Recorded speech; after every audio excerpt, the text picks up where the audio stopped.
2번 타자.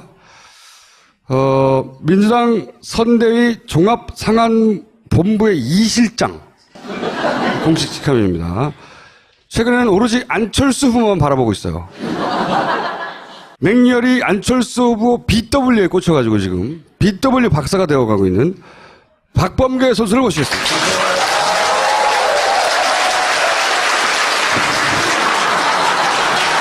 네, 장재원 의원과 요 장면으로 큰 트러블을 겪었죠. 자, 간단하게 순서는 토론회 총평을 하시고 그 다음에 누군가 한 후보를 정해서 패시든지 아니면 모두를 패시든지 상관없고 그 외에 뭐 얘기하는 과정에 간단한 질문 정도. 네. 토론회 총평부터 하시자면 간단하게. 지난 토론회 총평? 그전 한 3회차 토론회 때는 엉망했잖아요. 완전 이즘에 문재인 후보님한테 이제 모든 다른 당 후보님들이 완전히 그냥 이즘의식으로 일본말 이즘에 빵따 이렇게 해가지고 그 인신공격성 비방 뭐 이런 질문들만 있었는데 어제는 뭐 비교적 그래도 정책성 이런 공방이 오고 가면서 바람직했다고 평가를 합니다. 그러다가 갑자기 군대 내 동성애 문제가 이제 불거지면서 조금 서운하신 분도 계시죠? 그게 서운한 문제가 아닌 것 같은데요. 저는 궁금했던 게 그게 실언인가, 솔직한 마음인가, 아니면 전략적인 판단에서 그렇게 제가 보기엔 말렸나? 말렸어. 그렇게 생각했다기보다는 그 주제가 굉장히 이제 중요한 주제인데 지금 이제 군 형법상 금지되어 있거든요. 처벌되고. 네. 근데 이제 제가 드리고 싶은 말씀은 뭐 전략적인 판단이나 무슨 뭐 그런 건 아니라고 보여지고 후과가 좀 있는 건 맞아요. 맞는데 제가 SNS에서도 말씀을 드렸는데 우리나라의 민주주의, 전 세계 민주주의는 다 대체로 선거를 통해서 다수결의 원리에 의해서 이제 민주주의를 구현해 가잖아요. 그런데 그 다수결의 원리에만 충실하면 소수자의 인권, 소수자의 가치가 보호되지 않으니까 대체로 소수자의 보호는 법원이라는 사법부에 이렇게 맡겨져 있어요. 미국에서 소위 동성혼이 이제 합법화됐는데 그것 역시 대통령 선거 과정이나 또는 미국의 수많은 주지사 선거에서 이것이 공론화되고 뭐 후보들이 공약하고 뭐 약속하고 이렇게 해서 풀린 문제가 아니고 궁극적으로는 미국 법원이 오랜 시민사회에 이제 특히 성소수자 관련된 그분들의 요구들을 법원의 판결로 인정함으로써 합법화됐거든요. 그래서 제가 말씀드린 취지는 선거 국면에서 이런저러한 이해할 수 있는 상황 또 다른 한편으로 거기에 대해서 굉장히 좀 서운하게 생각하고 문제 제기를 하시는 분들도 역시 마찬가지로 이해할 수 있는 상황 이렇게 예상치 못한 질문이었던 것 같아요. 그러니까 말렸다는 것처럼 왜냐하면 군대 내에서 동성애를 합헌으로 그거는 이제 현행법상 금지되어 있고 그런데 제 말은 법과 제도의 문제로 처음에 질문을 던졌다가 그렇습니다. 거기서 갑자기 소수자 인권 혹은 동성애에 대한 개인적인 인식 이런 차원으로 뒤섞어서 기본적으로 이제 문재인 후보님은 평생을 이 정치권보다는 평생을 변호사로서 인권 변호사로 살아왔기 때문에 법에 대한 규정이 딱 떠올랐을 거라는 생각이 들고 제가 물론 직접 대화를 나눈 건 아니지만 그게 뒤섞으면서 명쾌하게 분리해서 답변하지 못했고 일단 동성애하고 동성혼은 구별해서 답변을 나중에 했었어요. 가서야 그것도 그 심상정 후보의 지적이 있자 어떤 경우에도 이것을 이유로 차별 대우를 해서는 안 된다는 얘기는 분명히 말씀드렸는데 그것이 부각되지 않고 여러 가지가 섞여가지고 일반적인 의미의 제가 보기에는 한 번은 정리를 하셔야 돼요. 일반적인 의미의 동성애에 대한 취향과 뭐 이런 식으로 조금 이게 왜곡된 측면이 있다. 아니 왜곡됐다기보다는 그런 소지를 주셨지. 예. 근데 제가 보기엔 정리는 하셔야 될 그러니까 홍준표 후보가 노렸던 건 원래는 노렸던 것은 동성애 관련돼서 대부분 찬성 의견을 낼 거라고 보고 그러면 그걸 잡아가지고 주말에 교회에 뿌리려고 한 거거든요. 대형교회. 네, 대형 교회에 봐라. 그 홍준표식의 큰 기술이 확 들어간 거예요.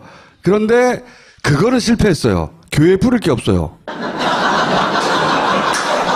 그래서 종편에서 이거 가지고 막 키우질 않아요. 왜냐하면 우리 사회가 대단히 이 문제에 대해서 보수적이라 7, 80% 이상이 정서적으로 가진 거부감이 있기 때문에 교회도 그렇고. 사형제 가지고 뿌리지 않을까요? 사형제 반대한다. 그건 약해. 약해요? 예. 그래서 그걸 뿌리고 싶어서 그걸 던진 건데 홍준표 프레임에는 안 들어갔어요. 그 차원에서는 실패인데 어떤 차원에서는 절반의 성공이냐면 예기치 않게 진보 진영에서 이게 이제 파편이 날라오는 거죠. 그러니까 어쨌든 진영의 논란을 만들어냈기 때문에 절반은 성공한 거죠. 그리고 그런 의미에서는 말려 들어갔다. 그래서 제가 보기에는 이게 대세를 바꾸거나 결정적인 차이를 만들어내지 못하지만 그 문 후보의 논리적 일관성이나 입장 정리를 위해서는 뭔가 한번 말을 하긴 하셔야 되는 것 같고. 근데 그거는 문재인 후보가 할 일이고 지금 오늘 나오신 박 선수는 임무가 다릅니다. 다른 후보에 대한 손평은 필요 없으시고요? 제가 하고 싶은 얘기가 오늘 준비된 게 따로 있어요? 예. 자, 그러면 다음 송민순 진실공방. 이분은 반드시 처벌을 엄하게 받아야 됩니다. 처벌을 아주 중한형으로. 왜냐하면 기본적으로 첫째로 이분은 참여정부에서 외교부 장관을 했다는 그것을 떠나서 어떤 정부든 간에 장관을 하신 분이 그 장관 중에 지득한 사실, 그것이 사실 진실도 아니에요. 아주 단편적인 일부 사실을 가지고 작년 국감 때 한번 써먹었잖아요. 그러면 그때는 그나마 이해할 수 있었는데 그거를 대선을 20일도 안 남겨놓은 상황에서 썼단 말이에요. 이거는 선거판을 뒤집기 위한 문재인 후보가 1등, 압도적인 1등 가고 안철수 후보가 좀 밑으로 이제 다운되고 점점 떨어지는 상황. 그리고 홍준표, 유승민 이런 분들은 전혀 존재감이 없는 이 선거판을 뒤집기 위한 것으로 보여지지 않을 수가 없는 거예요. 그렇지 않습니까? 이분은 더군다나 장관 이후에 국회의원을 하신 분이에요. 정치를 잘 아시는 분입니다. 그런데 제가 제기하고 싶은 문제는 이분이 이 문제를 제기함으로써 만약에 예를 들어서 이분 말이 진실이고 문재인 후보의 말이 거짓이라면 문재인 후보의 인기나 지지도는 떨어지겠죠. 상대적으로 누가 올라가겠습니까? 모르겠습니다. 내통을 했는지 서로 공모를 했는지 그거는 모르겠습니다. 이렇게 해야지 제가 처벌받지 않으니까. 그러나 선거를 20일 정도 남겨놓고 선거판은 1등, 2등, 1등과 2등의 차이는 벌어지는 상황에서 갑자기 느닷없이 이걸 했어요. 이분이 그렇게 매사에 담대하게 처벌받아도 괜찮아 그런 식의 그 돈키호테가 아니거든요. 제가 아는 이분의 성품상. 근데 이걸 까다는 게 좀 이상하네. 이걸 공개한 거는 그게 진실도 아닌데 저는 신부품 공작, 색깔물이 더 나가서 이것은 선거판을 뒤집기 위한 선거법 위반 소지가 있다. 그래서 저희 선거대책위원회에서 이분을 4개 범죄로 고발했습니다. 선거법 위반, 후보자 비방, 그다음에 출판물에 의한 명예훼손, 그다음에 대통령 기록물 관리법 위반, 그다음에 공무상 비밀 누설. 이 4가지. 이 4가지가 경합범이거든요. 그래서 이분은 4가지 경합범이기 때문에 가중처벌 돼가지고 엄벌을 받을 가능성이 높아요. 판사 출신으로서 볼 때. 네. 그래야 됩니다. 제가 진짜 핏대가 올라가지고 이분은 어떠한 경우에도 선거가 끝나더라도 저는 가만히 두지는 않을 거다. 정말로. 이거는 있을 수 없는 거예요, 이거는 우리한테 불리하고 유리하고의 문제가 아니라 다시는 남북관계상에 특히 양국 정상 간에 있었던 14 정상선언과 관련된 그걸 통칭이라고 합니다. 그건 사법적 판단의 대상도 아니에요. 대통령의 고독한 결단의 문제거든요. 그것을 한 10년이 훨씬 지난 시점에서 사실을 왜곡해가지고 그걸 깐다? 이거는 앞으로 우리 정부든 다른 정부든 간에 이러한 소행이 다시는 일어나면 안 된다는 그런 차원에서 제가 말씀드리는 거예요. 큰일 났고요, 이제. 이분이 작년에 그 회고록에다가 문재인 실장이 확인해보자고 결론 내렸다 이겁니다. 북한의 의사를 확인해서 결론 내자. 이거예요, 이 사람의 주장이. 그 다음 한번 보십시오. 그러고 나서 엊그저께 중앙일보 인터뷰가 결의안 투표에 대한 의견을 문재인 비서실장이 물어보자며 북한과의 접촉을 지시하고 이를 반영했다. 완전히 문재인이 모든 걸 기획하고 결정하고 북한의 의견을 물어서 기권 여부를 결정하자는 주장이잖아요. 주인공이 문재인. 이게 본질이에요. 진짜 이것이 맞느냐 안 맞느냐. 이게 본질인데. 자, 다음 보시면 김경수 대변인이 깠습니다. 저희들도. 왜? 이것을 정당방위라고 그러는 거예요. 그죠? 저쪽에 불법을 저질렀으니까 우리는 가만히 있으면 바보 멍청이가 되잖아요. 그래서 우리도 깠어요. 정당방위 이거는. 자, 노무현 대통령이 2007년 11월 16일 이번엔 기권으로 하자. 이렇게 기권하는 것을 하자 이렇게 결정했어요. 자, 그러고 나서 2007년 그러고 나서 계속 이분이 그 계기니까 그죠? 혼자 유독 그렇게 주장하니까 11월 16일이 아니고 18일에 저는 잘못됐고 백존청 안보실장이 다시 한번 확인합니다. VIP께서 기권을 정리했다. 분명히 나와 있는 거예요. 자료 다 있어요. 자료 다 있습니다. 자, 다음. 자, 그리고 나서 북에 보낸 통지문 19일자입니다. 우리가 어떤 입장을 취하든지 간에 남북관계에는 영향을 미치지 않을 것이다. 자, 이 말이 북한한테 북한의 의견이 무엇입니까? 그 의견을 참조해서 우리가 결정하겠습니다로 보이지는 통지문입니까? 그거 아니잖아요. 우리가 어떤 입장을 취하든지 간에 우리는 내부적으로 기권이라는 의사결정을 내렸는데 우리 결정이 어떤지 간에 불과 40일 전에 했던 14 남북 정상선언의 그 취지에 훼손은 갖지 않을 것이다라고 북한을 일종의 통지하고 너무 기분 나빠하지 말라는 취지지 북한의 의견을 들어서 결정한다는 취지가 아니잖아요. 자, 다음. 이 결정적인 증거입니다. 송민순 본인도 그 회고록 451페이지 이구동성으로 왜 이미 결정된 사항을 자꾸 문제 삼느냐고 불만을 터뜨렸다. 자기가 자백하고 있어요. 이미 결정됐다는 걸. 안 그렇습니까? 이거만큼 더한 증거가 어디 있어요? 이거 오마이뉴스의 참여정 웨이 씨 누군 줄 아실 겁니다. 이분이 더 엄청난 증언을 했어요. 이분의 메모, 당시에 회의 때 들어간 메모에 의하면 문재인 비서실장이 북한의 의사를 확인해가지고 결정하자는 게 아니고 오히려 송민순이 북한 의사를 확인한 뒤에 결정하자고 제안한 사람이 송민순 본인이었다라는 엄청난 얘기예요. 네, 또 다음에 이건 BW. 그래가지고 흥분 끝. 그래가지고 이분이 뒤에 비실비실 했잖아요. 이제 총장직도 내놓고 뭐 분위기가 뭐 그쪽으로 거의 손 기부합하려고 하는 참에 본질도 아닌 뭐 참여정부에 있던 누가 문자 보내가지고 자기 협박했다 뭐 이런 비본질적인 얘기로만 지금 본질을 이렇게 제가 말씀하세요. 이렇게 말씀을 잘 하시는데 제가 거들 게 있나요? 뭐 없이. 자, 그러면 1번 끝, 2번. 자, 오로지 이 BW 말이에요, BW. 네. 내일도 제가 하나 뭐 합니다. 포스코. 이 BW는 자, 안내분 오늘날의 대통령 후보가 되고 한때는 거의 1등 후보를 거의 따라잡고 심지어 추월했다고 하는 여론조사가 나올 정도로 강력한 대선 후보가 된 바탕이잖아요, 안내분. 오늘날 소위 안철수 후보의 성공 신화의 바탕입니다. 그래서 안랩 이코로 안철수예요. 그렇잖아요? 근데 이 안철수 후보께서 공정경제를 얘기합니다. 공정경제. 근데 이 안랩에서 오늘날 안철수 후보가 막대한 부를 취득하고 안랩이 성공하게 된 결정적인 계기가 있었어요. 그게 이 신주 인수권부 사채 BW라는 거예요. 저거는 원래 회사가 비실비실할 때 외부로부터 자금을 많이 이렇게 끌어들여야 되는데 그냥 사채, 즉 돈을 빌리면 누가 빌려줍니까? 안 빌려주니까 빌려주는 사채의 본질에다가 플러스 주식으로 전환할 수 있는 옵션까지 주는 일종의 두 가지 유인 요소, 꼬드기는 그런 아주 특수한 경우에 발행되는 사채거든요. 이 사채를 1999년에 발행합니다. 총액은 25억 원. 그런데 다음에요.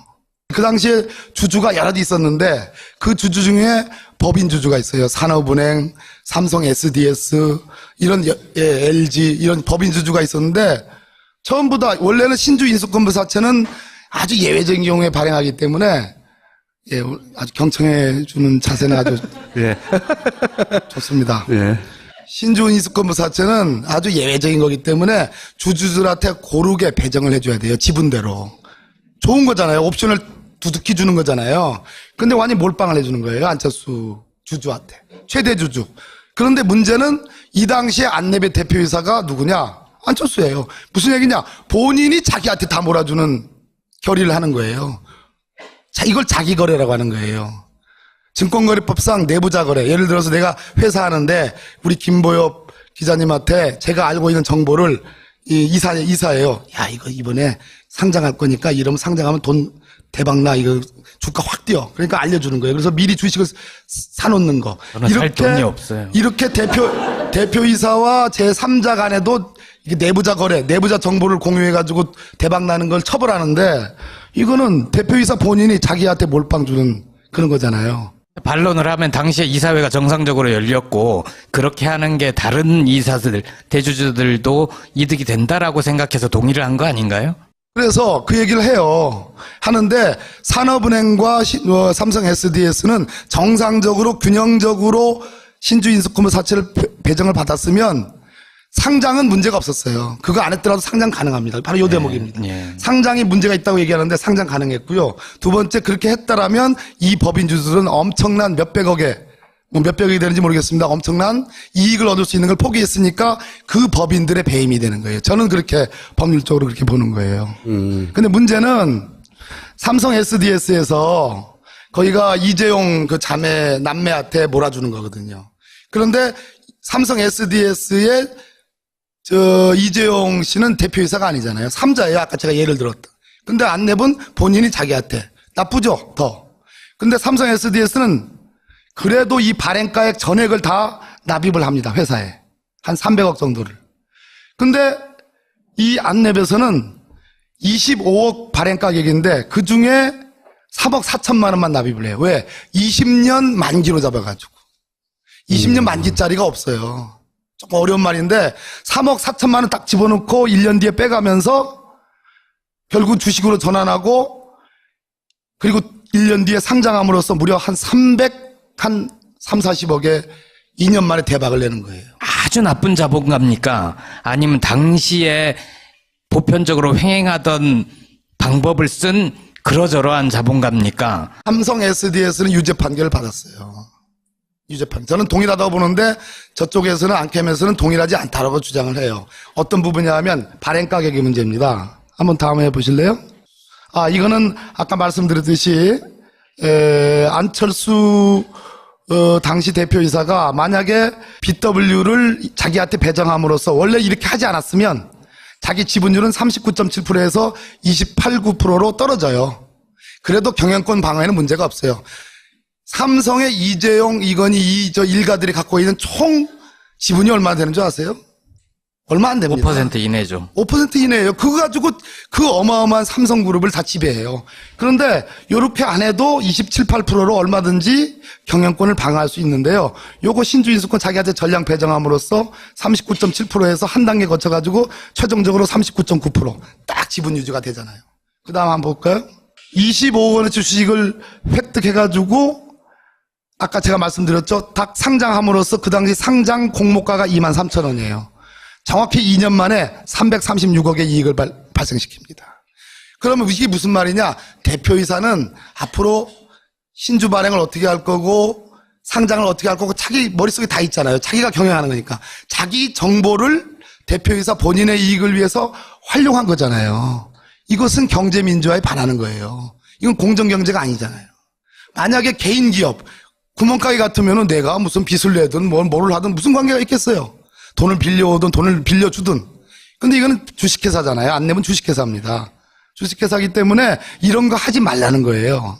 반론이 당시에는 다 이 정도 수준은 불법이라고 아니라고 인식하고 그리고 대주주가 이익을 챙길 기회로 다들 인정해줘서 다들 했다. 이게 이제 기본적인 그 시절에 그 업계에 있는 사람들의 인식이더라고요. 그러니까 IT 업계에 유행하던 그렇겠죠. 방식. 안철수 후보가 특별히 더 나빴다기보다는 다른 그 사람들이 하던 정도로 그냥 그대로 했다.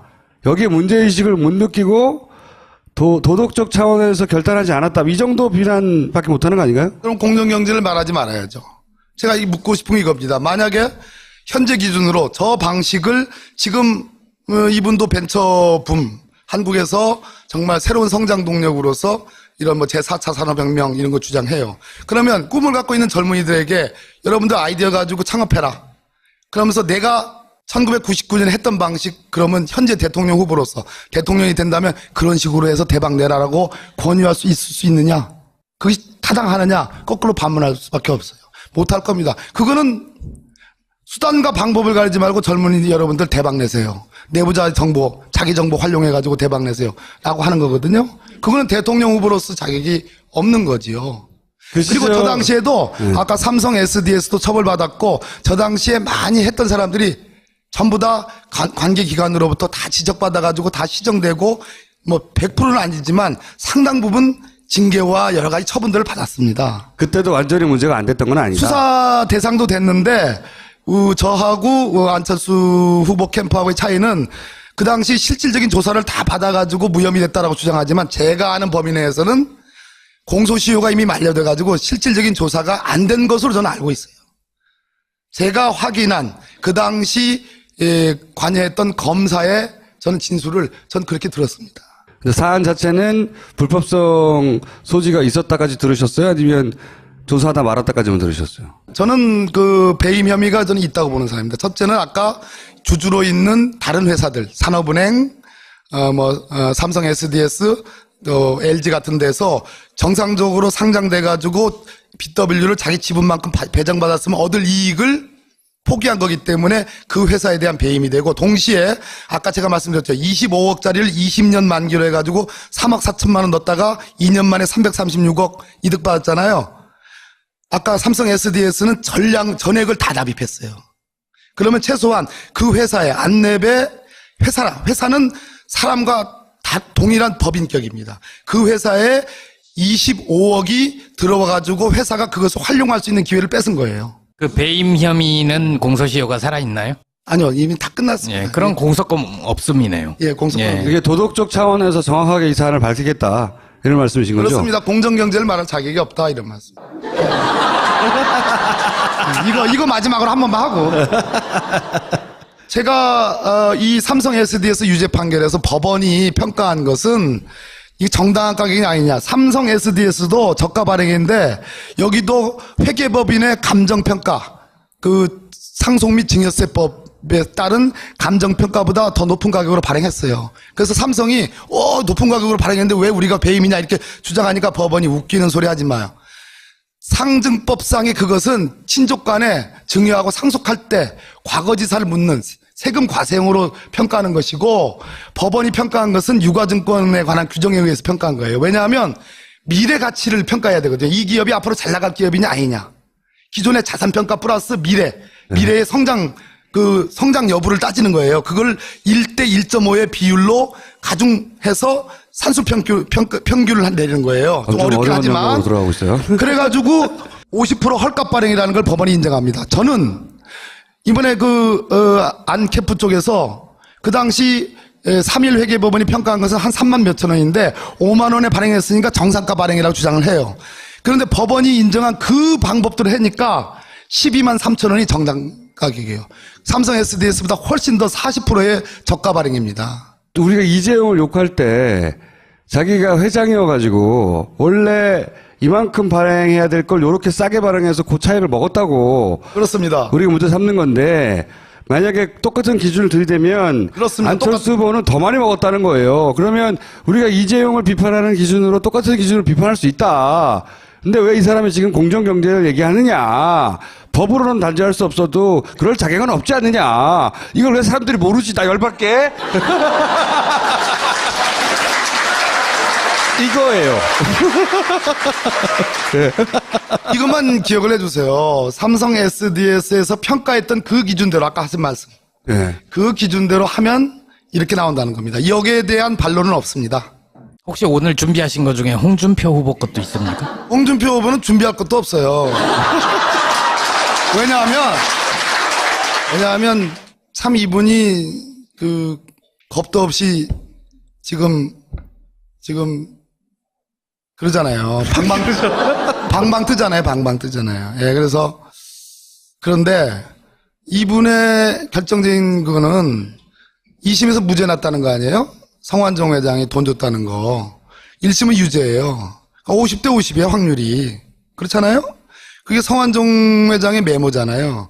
메모의 증거 능력을 인정한 게 1심이에요. 2심에는 증거 능력을 인정 안 했어요. 근데 저는 이거 2심 재판부를 신뢰하지 않아요. 알 수 없는 거예요. 판사 출신이. 그 알 수 없는 분에게 대통령, 19대 대통령, 대한민국 대통령 맡길 수 있겠어요?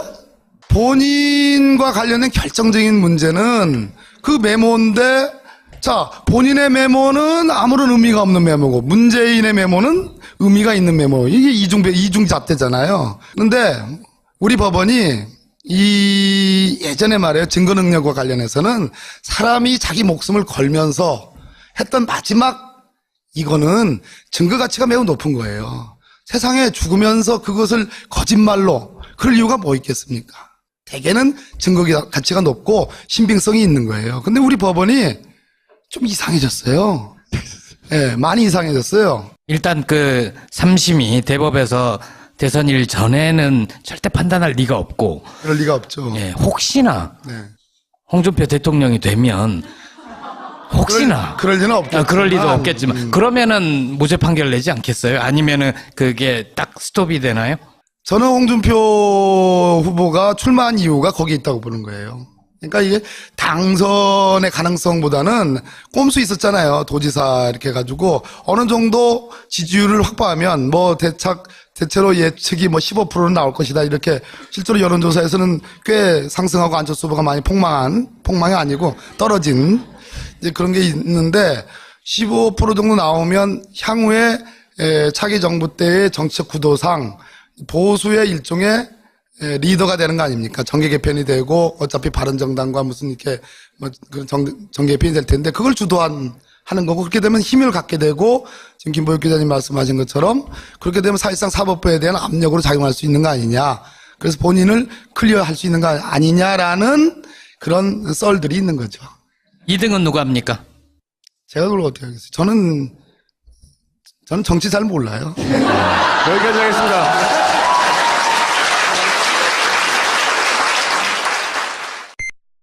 여보, 비대가 또 안 되네. 아, 또? 얼마 전에도 돈 좀 들었잖아. 애플 비대로 바꿔보세요. 3년 동안 AS가 공짜니까요. 어? 3년? 품질로 승부하는 애플 비대. 딴지마켓에서 판매 중입니다. 에? 잠시만, 무슨 비대라고? 애플 비대. 뒤섞으면서 명쾌하게 분리해서 답변하지 못했고 일단 동성애하고 동성호는 구별해서 답변을 나중에 했었어요. 가서야 그것도 그 심상정 후보의 지적이 있자 아차 어떤 경우에도 이것을 이유로 차별 대우를 해서는 안 된다는 얘기는 분명히 말씀드렸는데 그것이 부각되지 않고 여러 가지가 섞여가지고 일반적인 의미의 제가 보기에는 한 번은 정리를 하셔야 돼요. 일반적인 의미의 동성애에 대한 취향과 뭐 이런 식으로 조금 이게 왜곡된 측면이 있다. 아니 왜곡됐다기보다는 그런 소지를 주셨지. 예. 근데 제가 보기엔 정리는 하셔야 될 그러니까 홍준표 후보가 노렸던 건 원래는 노렸던 것은 동성애 관련돼서 대부분 찬성 의견을 낼 거라고 보고 그러면 그걸 잡아가지고 주말에 교회에 뿌리려고 한 거거든요. 대형교회. 네, 대형교회에 봐라. 그 홍준표식의 큰 기술이 확 들어간 거예요. 그런데 그거는 실패했어요. 교회에 뿌릴 게 없어요. 그래서 종편에서 이거 가지고 막 키우질 않아요. 왜냐하면 우리 사회가 대단히 이 문제에 대해서 보수적이라 70-80% 이상이 정서적으로 가진 거부감이 있기 때문에 교회도 그렇고 사형제 가지고 뿌리지 않을까요? 사형제 반대한다. 그건 약해. 약해요? 예. 그래서 그걸 뿌리고 싶어서 그걸 던진 건데 홍준표 프레임에는 안 들어갔어요. 그 차원에서는 실패인데 어떤 차원에서는 절반의 성공이냐면 예기치 않게 진보 진영에서 이게 이제 파편이 날라오는 거죠. 그러니까 어쨌든 진영의 논란을 만들어냈기 때문에 절반은 성공한 거죠. 그리고 그런 의미에서는 말려 들어갔다. 그래서 제가 보기에는 이게 대세를 바꾸거나 결정적인 차이를 만들어내지 못하지만 그 문 후보의 논리적 일관성이나 입장 정리를 위해서는 뭔가 한번 말을 하긴 하셔야 되는 것 같고. 근데 그거는 문재인 후보가 할 일이고, 지금 오늘 나오신 박 선수는 금지되어 있거든요. 처벌되고. 네. 근데 이제 제가 드리고 싶은 말씀은 뭐 전략적인 판단이나 무슨 뭐 그런 건 아니라고 보여지고, 후과가 좀 있는 건 맞아요. 맞는데, 제가 SNS에서도 말씀을 드렸는데, 우리나라의 민주주의, 전 세계 민주주의는 다 대체로 선거를 통해서 다수결의 원리에 의해서 이제 민주주의를 구현해 가잖아요. 그런데 그 다수결의 원리에만 충실하면 소수자의 인권, 소수자의 가치가 보호되지 않으니까 대체로 소수자의 보호는 법원이라는 사법부에 이렇게 맡겨져 있어요. 미국에서 소위 동성혼이 이제 합법화됐는데 그것 역시 대통령 선거 과정이나 또는 미국의 수많은 주지사 선거에서 이것이 공론화되고 뭐 후보들이 공약하고 뭐 약속하고 이렇게 해서 풀린 문제가 아니고 궁극적으로는 미국 법원이 오랜 시민사회에 이제 특히 성소수자 관련된 그분들의 요구들을 법원의 판결로 인정함으로써 합법화됐거든요. 그래서 제가 말씀드린 취지는 선거 국면에서 이런저러한 이해할 수 있는 상황, 또 다른 한편으로 거기에 대해서 굉장히 좀 서운하게 생각하고 문제 제기를 하시는 분들도 역시 마찬가지로 이해할 수 있는 상황, 이렇게 예상치 못한 질문이었던 것 같아요. 예상치 그러니까 못한 말렸다는 질문이었고, 것처럼 네, 네. 큰 왜냐하면 기술이 군대 내에서 동성애를 합헌으로 아니요. 그거는 이제 현행법상 금지되어 있고. 그런데 제 말은 법과 제도의 문제로 처음에 질문을 던졌다가 그렇습니다. 거기서 갑자기 소수자 인권 혹은 동성애에 대한 개인적인 인식 이런 차원으로 뒤섞어서 기본적으로 이제 문재인 후보님은 평생을 이 정치권보다는 평생을 변호사로서 인권 변호사로 살아왔기 때문에 법에 대한 규정이 딱 떠올랐을 거라는 생각이 들고, 제가 물론 직접 대화를 나눈 건 아니지만 저는 그게 진실도 아닌데 저는 신북풍공작 색깔물이 더 나가서 이것은 선거판을 뒤집기 위한 선거법 위반 소지가 있다. 그래서 저희 선거대책위원회에서 이분을 4개 범죄로 고발했습니다. 선거법 위반, 후보자 비방, 그다음에 출판물에 의한 명예훼손, 그다음에 대통령 기록물 관리법 위반, 그다음에 공무상 비밀 누설, 이 4가지. 이 4가지가 경합범이거든요. 그래서 이분은 4가지 경합범이기 때문에 가중처벌 돼가지고 엄벌을 받을 가능성이 높아요. 판사 출신으로서 볼 때. 네. 네. 그래야 됩니다. 저는 제가 진짜 핏대가 올라가지고 이분은 어떠한 경우에도 선거가 끝나더라도 저는 가만히 두지는 않을 거다. 정말로 이거는 있을 수 없는 거예요. 이거는 우리한테 불리하고 유리하고의 문제가 아니라 다시는 남북 관계상에 특히 양국 정상 간에 있었던 14 정상선언과 관련된 그걸 통칭이라고 합니다. 그건 사법적 판단의 대상도 아니에요. 대통령의 고독한 결단의 문제거든요. 그것을 한 10년이 훨씬 지난 시점에서 사실을 왜곡해가지고 그걸 깐다? 이거는 앞으로 우리 정부든 뭐 다른 정부든 간에 이러한 소행이 다시는 일어나면 안 된다는 그런 차원에서 제가 말씀드리는 거예요. 큰일 났고요, 이제. 이분이 작년에 그 회고록에다가 문재인 실장이 확인해보자고 결론 내렸다 이겁니다. 북한의 의사를 확인해서 결론 내자. 이거예요, 이 사람의 주장이. 그 다음 한번 보십시오. 그러고 나서 엊그저께 중앙일보 인터뷰가 결의안 투표에 대한 의견을 문재인 비서실장이 물어보자며 북한과의 접촉을 지시하고 이를 반영했다. 완전히 문재인이 모든 걸 기획하고 결정하고 북한의 의견을 물어서 기권 여부를 결정하자는 주장이잖아요. 주인공이 문재인. 이게 본질이에요. 진짜 네. 이것이 맞느냐. 2번 타자. 민주당 선대위 종합상안본부의 이실장. 공식 직함입니다.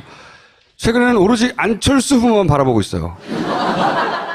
맹렬히 안철수 후보 BW에 꽂혀가지고 지금 BW 박사가 되어가고 있는 박범계 선수를 모시겠습니다.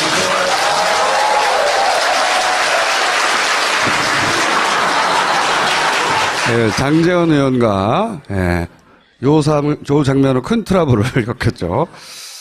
자, 간단하게 순서는 토론회 총평을 하시고 그다음에 누군가 한 후보를 정해서 패시든지 아니면 모두를 패시든지 상관없고 그 외에 뭐 얘기하는 과정에 간단한 질문 정도. 예. 토론회 총평부터 하시자면 간단하게. 지난 토론회 총평?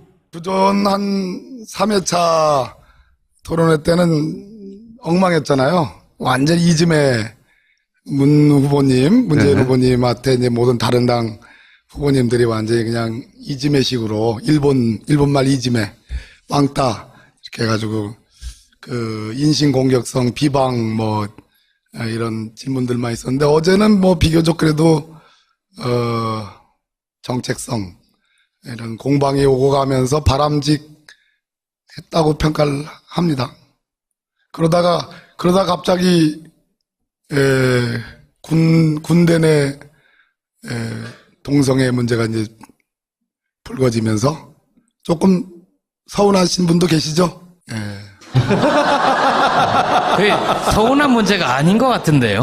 저는 궁금했던 게 그게 실언인가, 솔직한 마음인가, 아니면 전략적인 판단에서 그렇게 제가 보기엔 말렸어요. 비하셨나? 말렸어. 쉽게 생각했다기보다는 그 주제가 굉장히 이제 중요한 주제인데 지금 이제 군형법상 후보가 다릅니다. 다른 후보에 대한 총평은 필요 없으시고요? 뭐 제가 하고 싶은 얘기가 오늘 준비된 게 따로 있어요? 예. 자, 그러면 다음. 송민순 진실공방. 이분은 반드시 처벌을 엄하게 받아야 됩니다. 아주 중한형으로. 왜냐하면 기본적으로 첫째로 이분은 뭐 참여정부에서 외교부 장관을 했다는 그것을 떠나서 어떤 정부든 간에 장관을 하신 분이 그 장관 중에 지득한 사실, 그것이 사실 진실도 아니에요. 아주 단편적인 일부 사실을 가지고 작년 국감 때 한번 써먹었잖아요.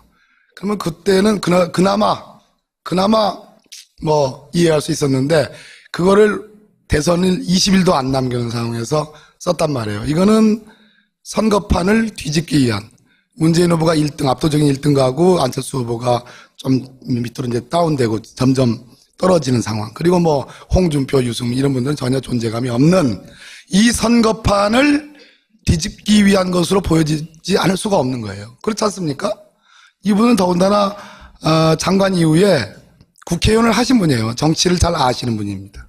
그런데 제가 제기하고 싶은 문제는 이분이 이 문제를 제기함으로써 만약에 예를 들어서 이분 말이 진실이고 문재인 후보의 말이 거짓이라면 문재인 후보의 인기나 지지도는 떨어지겠죠.